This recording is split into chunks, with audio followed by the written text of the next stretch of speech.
What's your money and how much of it are you spending on student loans? Now, you might not have paid those in a while thanks to the forbearance that went into effect for federal student loans back in 2020. But I have a question for you. Were you notified when that forbearance ended this past October? Because a lot of people told me they weren't. In fact, they only found out once their credit score took a nosedive.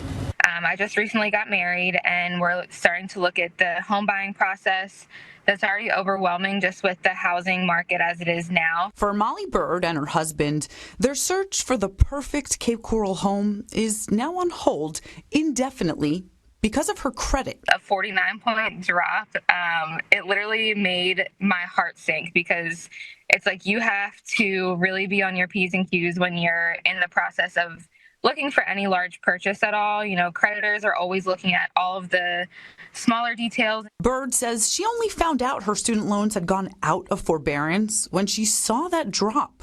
So her payments had obviously become delinquent. And when that was reported 90 days later, her credit was ruined. And they're all from her Ed Financial loans right here being reported. Cape Coral credit connoisseur Ashley Deal is the owner of Cape Credit Repair.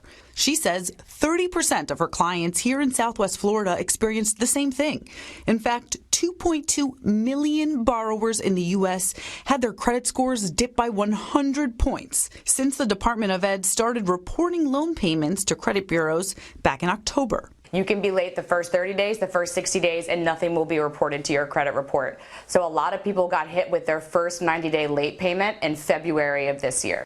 These drops are so steep because of the number of loans people typically have. Most people have 10 to 20 loans for the same school.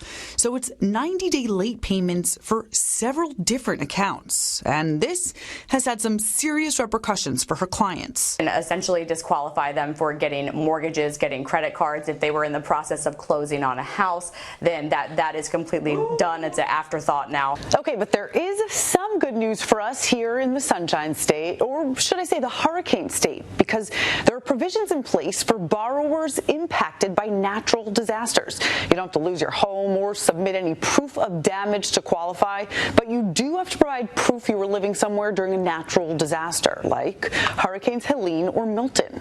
The 90-day lates are not reported until February. Well, hurricane season is in October. So you should automatically be placed in a hurricane forbearance, which pauses your payments and your liability for payments at that time.